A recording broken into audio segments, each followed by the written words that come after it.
Hi, friends, and welcome to another episode of Life with Martha. I'm your host, Martha. Duh. Well, yesterday was the Royal Rumble, and it was a little disappointing.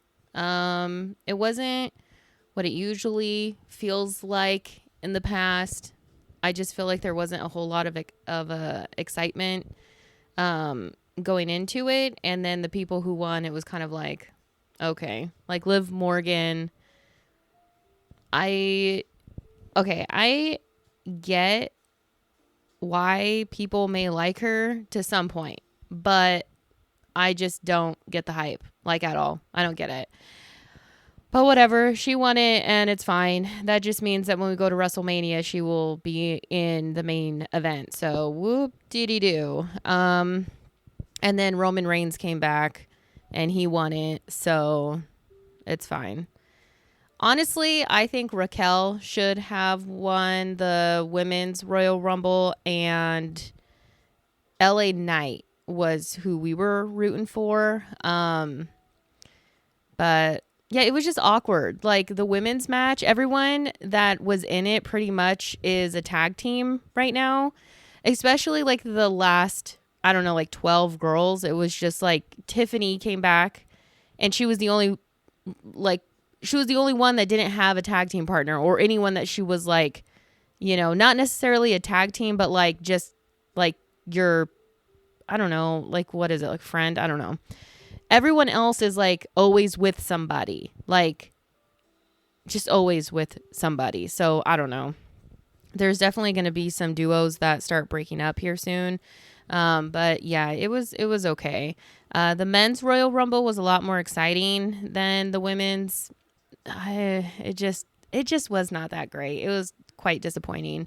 I even like reached out to my friend Nicholas and I'm like, did you watch it? What'd you think? And he was like, yeah, it was a little disappointing. So I think everyone is kind of feeling that way.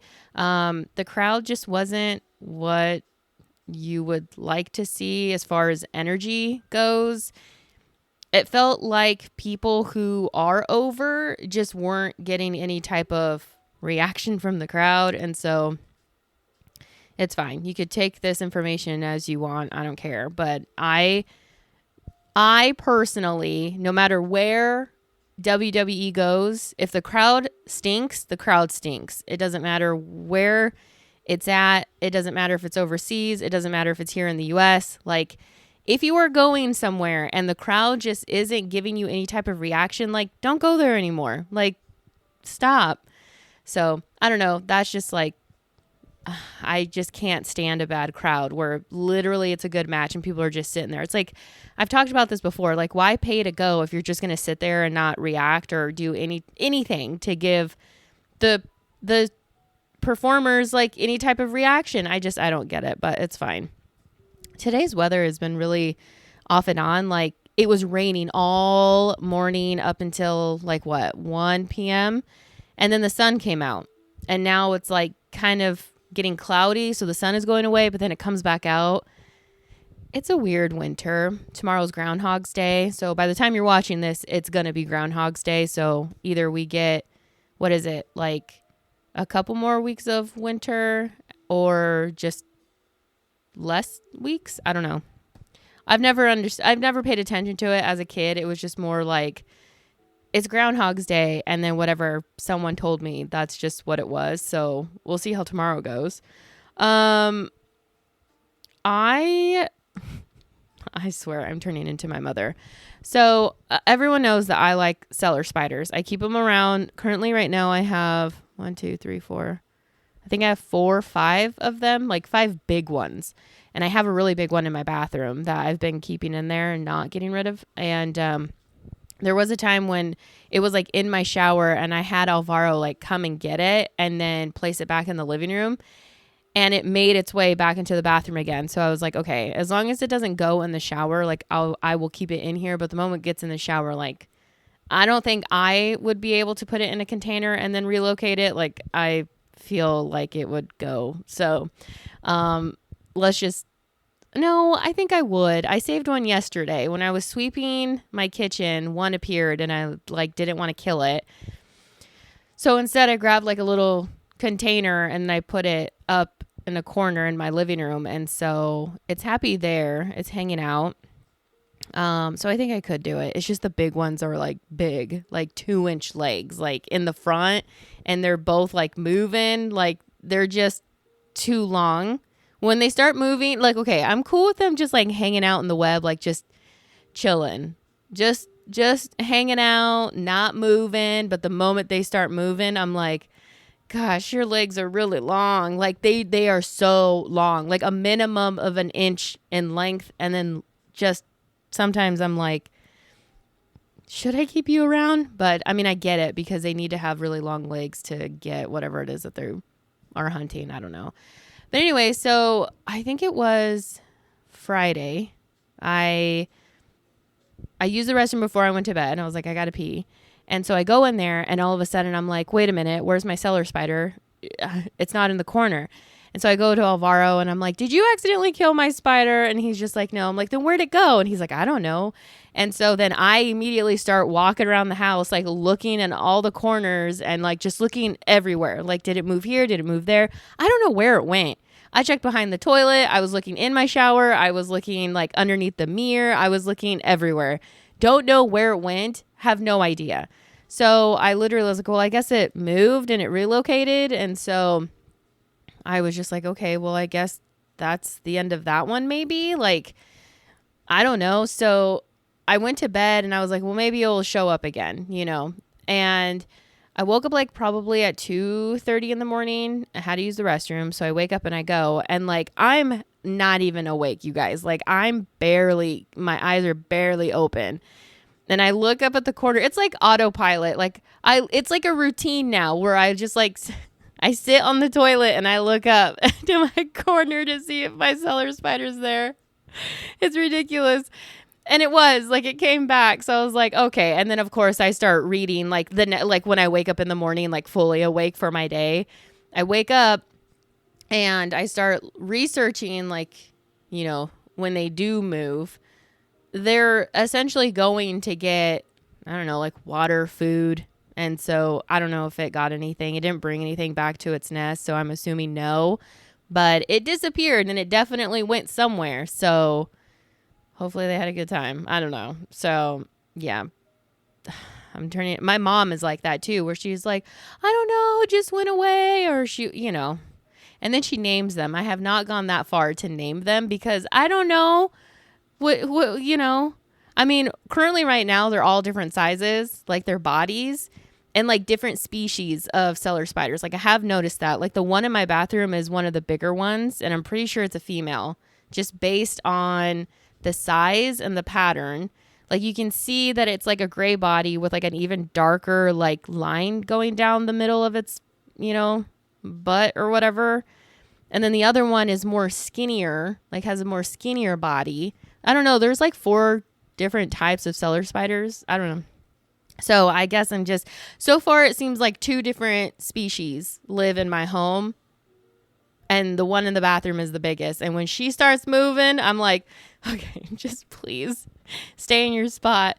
I think on Thursday or one of the nights during the work week, I literally got scared because so in the corner where it lives in my bathroom, it's like above the door.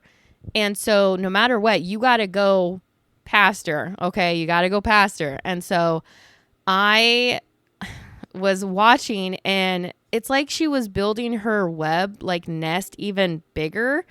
And she kept going like back and forth, like just back and forth, back and forth. And I'm like, what is going on? And I'm watching. I'm like, is she going to fall? Like, what's going on? Is she going to all of a sudden like just drop it like it's hot and like just go all the way down, go to the other side in an area? And you know what I mean? Like, I'm just like, what is going on? And then finally she settled and just hung out there. And I'm like, okay. But I probably spent like 10 minutes watching her because I was like, what is she doing? Also, I was kind of scared to like pass under because since I was a kid, have had a history of spiders literally just dropping from the ceiling and just hanging out in front of my face. I'm not kidding. Or sometimes they're like crawling on me. And now that I think about it, the majority of them were cellar spiders. I just didn't know that they were, but they were skinny, like long like that. Never like those really nasty hairy black ones that you see or like the brown ones, like nothing that is scary looking. I don't know why I just looked up the ceiling. I was like, what's that? But just always like long ones like that. Like, well, now I know what they are. They're cellar spiders. But anyway, so yeah, I felt like the more I let these things live in my home, the more I feel like I'm becoming like my mother.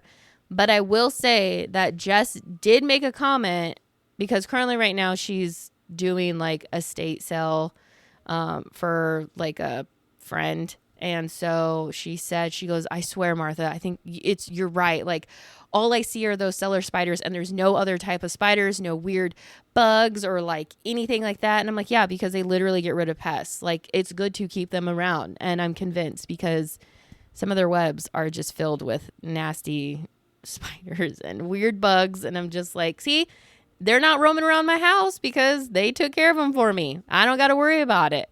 Except for the flies. Like, I feel like whenever I get one of those, I'm scared of flies. I have determined this. Like, I think 2 summers ago, I think I realized in that moment that I am scared of flies. And like the big ones that have like the red eyes. Why do they have red eyes?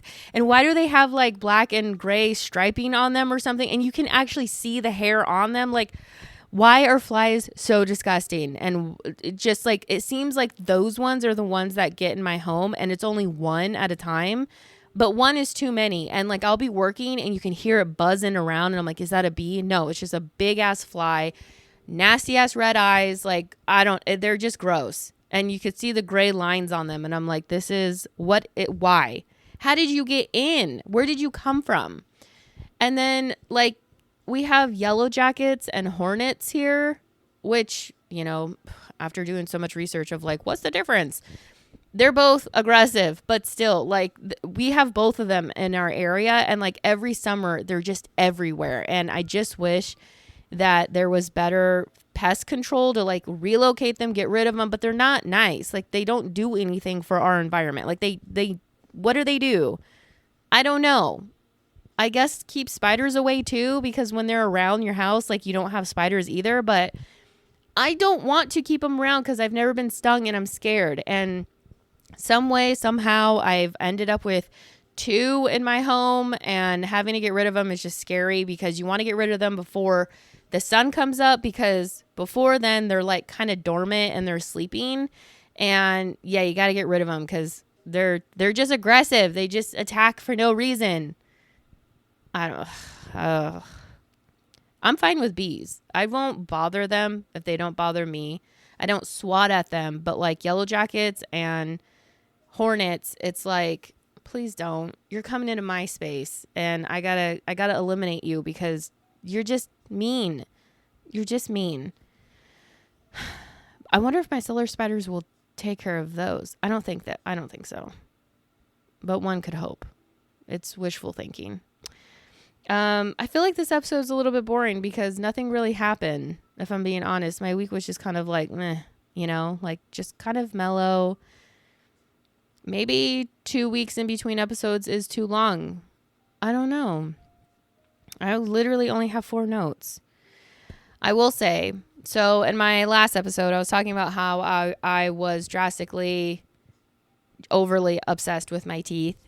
And, shortly after I made that episode, I actually made an appointment. I called the dentist office and I'm like, hey, my retainer isn't fitting right, or I think it's not because my teeth are hurting every morning when I take out my retainer. I don't think this is right. And so they were like, okay, let's have you come in. And so I actually went this Thursday. My teeth are fine.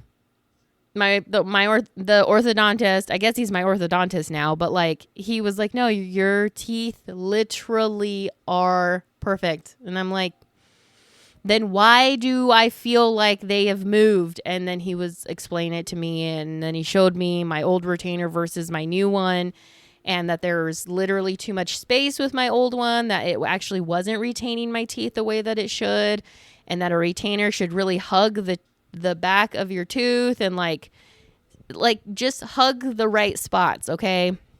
And so I was just like, well, I just feel like my right teeth have pushed forward and like it doesn't feel correct and blah blah blah. And he was like, no, actually this fits really, I'm like really happy with how it fits. It's perfect. And and he goes, I will say that if we were to print out this 3D image of your teeth that we took, this retainer would fit 100% perfect into that mold. Like, and the way he explained it did make sense, that because I had that old retainer for over 15 years, that not having it for 3 weeks and then getting a new one, I was most likely experiencing the feelings of like, this doesn't, obviously this doesn't feel right. My teeth are messed up now. They've moved, they've this and that. And he's like, your teeth are literally the same as they were when we took the, like the whole image, picture, video. I don't know. They were taking like really slowly taking pictures of my teeth front to back, around to get every single crevice, everything. Okay. To make a 3D, picture of my teeth, image, whatever, and then to do a 3D print of it to then make my retainer. And I don't know, technology is wild nowadays, that it's just like, because when I first got my retainer, that was, I mean 15 years ago, right? Like over 15 years ago. And they did the mold where they literally put this goop in these trays and then they put them in your mouth, and then you sit there for like 20 minutes with this goop in your mouth as it's like kind of hardening, and then they take it out, and then that's when they go and send it off, and then the lab makes your retainer. So I guess that's not a very accurate way. I don't know. You would think it would be though. Who knows? But I was like telling him, I was like, my old retainer, it looks like it was like shaved down on one side. He goes, well, I can tell you something right now, that retainers aren't supposed to be shaved down like that, blah, blah, blah. And I'm like, ugh. So I guess, I don't know. So who knows? Who knows? I still don't feel like, I don't know. Again, it is because I had my teeth one way and now they are this way. And I look at my old pictures and I'm like, I don't see, like, I see a change. I do see a change. I'm looking at pictures right now on my wall because I have mixed styles up on my wall, and I'm like looking at my smile and I'm like, it doesn't look the same. I'm losing it. But I don't know. It did make sense what he was saying. And like, he reassured me that, yeah, your teeth look great. And a part of me feels better. I do feel a little bit better, but I don't know if I'm 100% convinced. I don't know, which is crazy because I'm not the doctor. Okay. This guy literally had to be like one of the top 3% in his dental classes, school, to be an orthodontist. Like you literally have to be like top 3% or something like that. You have to be a super smart human to be an orthodontist. So, and yet here I am questioning him. What right do I have? Nothing. I'm going based off feeling and like obsessing and looking at my teeth and thinking that I notice things. But I mean, he did have a good point that it's right now I'm out of my comfort zone, and like maybe being out of my comfort zone is a good thing. And I'm just like, okay, whatever. Anyways, my teeth are fine. Yeah. And he was even showing me on like the pictures that they took and like all this stuff, like the 3D image of it on the screen. And he was like zooming in. He's like, see your teeth here? It's exactly what I'm looking at right now when I'm examining your teeth and blah, blah, blah. And I'm just like, and he's like, and you know that one tooth that you said like feels like it's out of place? Like that's what it looked like before. See the angle on it? And I'm like, okay, it's all about angles. It's all about like all of that stuff, which duh, Martha. But again, I'm not the doctor. So yeah, I was like, well, thank you so much for, reassuring that my retainer is good and that it's not actually messing up my teeth or my smile. Because yeah, he was like literally looking, he was doing all these like tests with my retainer off, on, looking at the image that they took, like everything. And he's like, well, I hate to break it to you, but it's perfect. And I'm like, are you sure? Like, are you sure it's perfect? Again, I'm questioning the doctor. Like, I'm just like, I really want to push back because I still feel like my teeth move forward on the right side specifically. But then again, when he was explaining it to me, it all made sense. I'm like, that makes fucking sense. It's just because it's new. Like all things, we're going to be uncomfortable when it's out of our comfort zone. I mean, like when it's out of our comfort zone. Like I just had that retainer for 15 years and then he showed me how bad it was and I was just like, "Oh, fuck." So now I'm like, okay, my retainer's fine, but still my teeth. Okay. It's just, again, it's a new thing and I'm just being overly observant about every little thing, every little feeling, every little, just everything. And so, yeah. I was like, are you sure it didn't mess up this filling that I just got done 6 months ago, like for this itty bitty little cavity and like blah, blah, blah. And he's just like, no, it's perfectly fine. And I was like, I will address that with my hygienist because I have a teeth cleaning on the 18th and I will bring that up because it is bothering me a little bit, like when I floss. So I don't know if like the filling that they did, because it was like a little itty bitty cavity that they were like, let's just get ahead of it and get rid of it. And it was like in between. I don't know if like the filling potentially fell out or is loosening. I don't know. Okay. But when I floss, I do feel it, like a little sensitivity there. And I'm like, this is not it. I don't like this feeling because, again, you have a lot of nerves going on, right, in your mouth. And people don't realize that until there's pain or discomfort. And I'm like, ooh, that just does not feel good. It just does not feel good. So I'll ask them about it. And if they say, you know what, Martha, we have to, I don't know, redo this filling, or like maybe we didn't get all of the cavity and it actually spread. I have no idea. Okay. Like I haven't had a cavity since I was like in middle school. And so I'm like, what is this? What is a cavity? I obviously know what it is, but like, I don't like them. Like, can you not? And it's mainly on my left side. And I think it's because I chew on the left side, but, whatever. Anyways, so yeah, there's some sensitivity there and I'm not really liking that.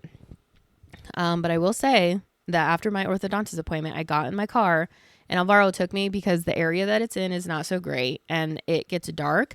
And so by the time I was getting out of my appointment, it was dark outside. And I was just like, I really don't want to walk around that area by myself. That area is very dangerous. It's not in a great location. And yeah, the stores always get broken into. There's just not the best people around there. So Alvaro took me and then we got in the car and I'm like, so you want to know something? I was like, my teeth are so straight. Like he literally told me they were so straight, but I'm still not convinced. And I'm like, but I feel better. And he's just like, how do you feel better if you still don't believe that your teeth are straight? I'm like, I don't know. I just feel better knowing that he said that it's fine. But yeah, I just want to let you guys know that I had a follow-up appointment and literally nothing is wrong and everything is fine and dandy and my retainer works beautifully and technology is crazy and the way that things are created nowadays, it's just like, what? But it's fine. And you know what? He did say that we love seeing patients like you who care so much. And I was like, well, I think it's also because my parents paid for my teeth. And he goes, I get it. So I know that there's a lot of kids that take that shit for granted, but like not me, because my whole braces journey was really a cosmetic thing. I did not need braces, but my dad had really good health insurance at the time. And so my mom was like, if you want braces, we can get you braces. And I was like, yeah, whatever. Yeah. I want braces. And so I got braces and, but yeah, it was not needed. It was literally, I had my braces for like a year and a half. Like not even, usually people who need braces, it's a minimum of 2 years, like minimum. I've had friends that had braces on for 4 years because their teeth needed it, And meanwhile, I'm over here like this tooth is like kind of twisted and like my bottom teeth just kind of are crooked. So yeah. So I think that's also why I was like, oh my gosh, my teeth have moved and blah, blah, blah, blah, blah. Because I guess there is some type of like, I don't know. I don't want to say like I felt like I would feel guilty for not taking care of my teeth because my parents paid for them. But like, they're not cheap. They're thousands of dollars. Even with good insurance, you're still paying thousands of dollars out of pocket. And so I was like, oh my God. Oh my gosh, my parents paid for my teeth and I'm not taking care of them. That's kind of how I felt. And so, he was like, he did say, I get it. And so I'm like, thank you for understanding, because I swear I'm not just like, I mean, yes, I care about my teeth, but like, I'm not just being this way to be an asshole. Like, because let me tell you, when I was in high school, my nickname became Mom because I was on my friends about not wearing the retainer and specifically saying, like, your parents paid good money for your teeth to be beautiful like that. Where's your retainer? And they're like, okay, Mom. I'm like, yeah, okay. I hope I meet your mom and I tell her that you're not wearing your retainer when you're supposed to be wearing it 24/7 for like the first 6 months. I get it. It's a pain in the ass. No one wants to have to take out the retainer before they eat or drink something hot or, anything that requires you to remove your retainer. Then you have to pop it back in and then you have to leave it there. And then you talk funny. Yeah, you talk funny, but your teeth stay straight. And then eventually you get to the point where you're in the good spot where all you have to do is wear it at night. That's it. How hard is that? You're sleeping. You just wear it at night. It's a pain in the ass to have to wear it during the day because, yeah, you talk funny. You have like this funny wisp when you talk. You say words funny just in general because your tongue isn't naturally touching like the upper palate of your mouth like correctly. And so you're just like, what? Like, this doesn't feel right. And it's like, well, yeah, it's awkward, but unless you have a permanent retainer on the back of your teeth, which I did have one and it literally popped out. So I said, do not put that shit back in my mouth and give me a retainer that I can take in and out, because having a permanent retainer on the bottom of my teeth sucked. Like for the, I don't know, like 6 months that I had it, because I was flossing my teeth one day and it literally popped out like out of the glue that they put on the back of the teeth to hold it. And I hated when I had dental cleanings, like my first, thank God I only had one, but like my first dental cleaning that I had with the permanent retainer at the bottom, it sucked because anytime they use like the tool that sprays water out of it, like the vibration on the wire on your tooth or on the back of your teeth, just like make it like vibrates that it goes down your nerves in your mouth. And then you're just like, I hated it. I love getting my teeth clean, but when I had that permanent retainer on the bottom, I fucking hated it. And again, I only had my teeth cleaned once with that, and then it fell out, and I was like, do not put that thing back in. I want you to do a mold, and I want you to make one, so then that way I don't have to deal with this anymore. And ever since then, it's been smooth sailing because I don't have to worry about that annoying, like, oh my God. Yeah. Anyways. Moving on because I have to feed the dogs soon. Let's see, what time is it? Oh yeah, I should probably feed them soon. I've been baking a lot. Like right now it's banana bread and brownies. And then I need to and want to learn how to make a lemon meringue pie because my mom's birthday is on the 15th of this month, which happy February. And I want to learn how to make one for her because the restaurant called Sherry's no longer is open, although there is one in Washington. We found one. I mean, it says it's open. I think it's the only one that's open, but they closed all the ones here in Oregon. And so that's where we would get pie because they were known for their pies. And my mom was like, oh my gosh, where am I going to get lemon meringue pie? Like, and yeah, you could go to like a little grocery store and get it, but it's not going to be the same quality, So I found a recipe in my British baking book. Well, it's my mom's. I gave it to her for Christmas and she hasn't used it. So I kind of borrowed it back and it's sitting on my coffee table and there's a recipe in there for lemon meringue pie. So I'm going to attempt to make it. So I think I'm going to try it this next weekend. That's coming up. And then the following weekend is her birthday on the 15th. And so hopefully I can get it down by then.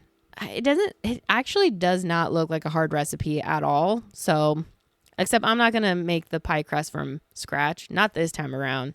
Maybe next time. Or maybe I will attempt it. I know I could do it. Okay. I'm really good at baking. I'm really finding that not only am I good at cooking, but I'm pretty good at baking. Like the brownie recipe that I have, it is so good. Oh, it's so good. And then my banana bread that I really like to make is very simple. But there's chocolate chips in it, so that's always good. Chocolate is just always good to add, right? Like, I don't know. But yeah, I've been baking a lot. Lemon meringue pie is next on the list, so we'll see how that goes. And then after that, I'm taking on the challenge of sourdough bread. So I'm going to have like, I'm going to obviously start with the sourdough starter because I know that there's some recipes where you don't have to have a starter, but I want to do the full challenge, okay? No shortcuts here.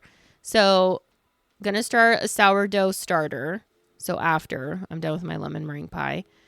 And I am going to make sourdough bread. And listen, I know I'm a few years behind, but guess what? I didn't have a proper oven. Trust and believe I would be making bread. I would have been making bread 10 years ago if I had a good oven, but I didn't. Okay. And now I do. And so now I'm just baking like a madman. I just love it. But I do like the challenge of sourdough appeals to me because I honestly just want to be like, yeah, I fucking did that shit. I did that shit. I want the bragging rights. Okay. Sourdough is not easy. Although some people are like, oh, it's so easy. It's so time consuming. Literally everyone was like, you got to get ready for how long it takes. Okay, bring it on. I'm ready. And then I'm also looking at like sourdough starter recipes, like the discard, because you discard so much of it to get the starter that you actually use to make the bread. Like it's 7 days of like, you have it, you let it grow, you let it do its thing, and then you literally take however many tablespoons, you put that in a separate jar, and then you add more ingredients to it, and then you let that sit. Meanwhile, you've just discarded like a ton of starter. And I've been finding recipes on what to do with that because I don't want to throw it away because you're literally adding more flour and more water to it to make it grow and like all this shit, but you're discarding so much of it. So I'm like, I don't really like that part of it, but I found some recipes for the sourdough starter discard. So there's going to be like, I found one for crackers, which is really easy. And then I found one for bagels. And so I'm going to make bagels too. Like this is going to be a whole journey. Okay. Maybe I should document it. That would be kind of cool, but I'm up for the challenge. I'm ready for it. Just after lemon meringue pie. And then let's see. Okay, so I finished the D&D campaign that we are doing is a starter set. Okay, it's called Dragons of Stormwreck Isle.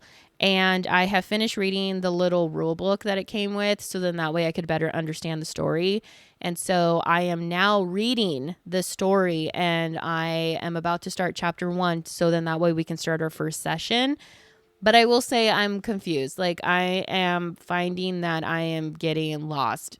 I'm like, okay, the rule book was so much easier, but now I'm like, I don't know what I'm supposed to tell the players because, you know, being the DM, like I'm supposed to keep the game flowing, keep everything in order, keep the rules, like, you know what I mean? So, but also I want to have fun. Like I'm not trying to be like a dungeon master that's just like, you got to follow the rules, you know, whatever. We're here to have a good time. This is make-believe shit, okay? This isn't real life. I'm not trying to be one of those dungeon masters that's like strict, okay? Like I want to have fun. It's going to be fun. But I need to maybe watch a video on maybe this specific one, maybe not. I don't know. Or maybe just some guidance here because I am finding that I'm getting a little confused. I'm like, what am I supposed to tell them? What am I not supposed to tell them?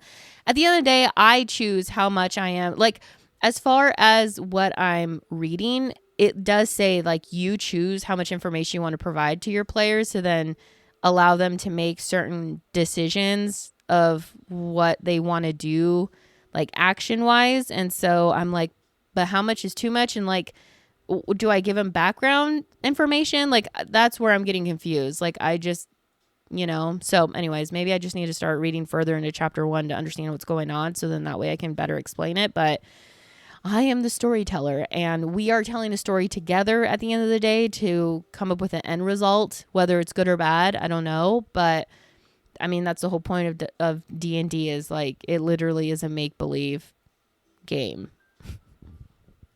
Oh, like, I don't know.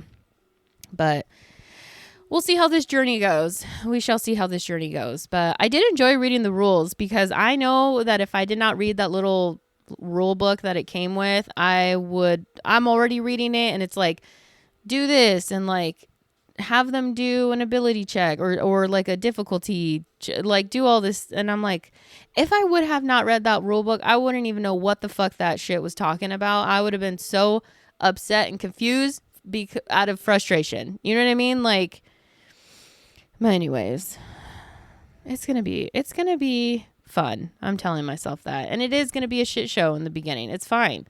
This is a learning experience and one that no one is good at in the beginning, okay? We are getting out of our comfort zones in 2026 and moving on to better things, just in general, all around, okay? All around, people. We all need to just move on to better things. Funner things, too. Funner, that's not a word, but more fun? I don't know. But yeah, I think that's really all I got for you guys today. Like, I know it's kind of a short and sweet episode and kind of a little boring, and it's fine. Okay. It's fine. This is just my past 2 weeks is just boring. I think it's just because work has been really busy too, that it's like, have I had time to go and do something? No, not really. No, it's been a month since I had seen Jess and Anthony, and they came over yesterday for the Royal Rumble. Literally the last time we saw them was New Year's Eve, and I have not seen them since. So before we would get together like twice a month, and now we're down to at least once a month if we can. You know, life is just busy. Whether it's good or bad busy, you know, we each have our own little journeys going on right now and our own different chapters in life. So, well, anyways, if you've made it this far, I think this, you know, I think 30 minutes is good for this episode because I literally have nothing else that I want to talk about. Nothing else that's funny. I mean, was any of this funny? I don't think so. My retainer stuff was kind of funny, but not really. Not really, guys. It's not really. But anyways, I appreciate you for listening, and I will catch you on the next one. Bye, guys.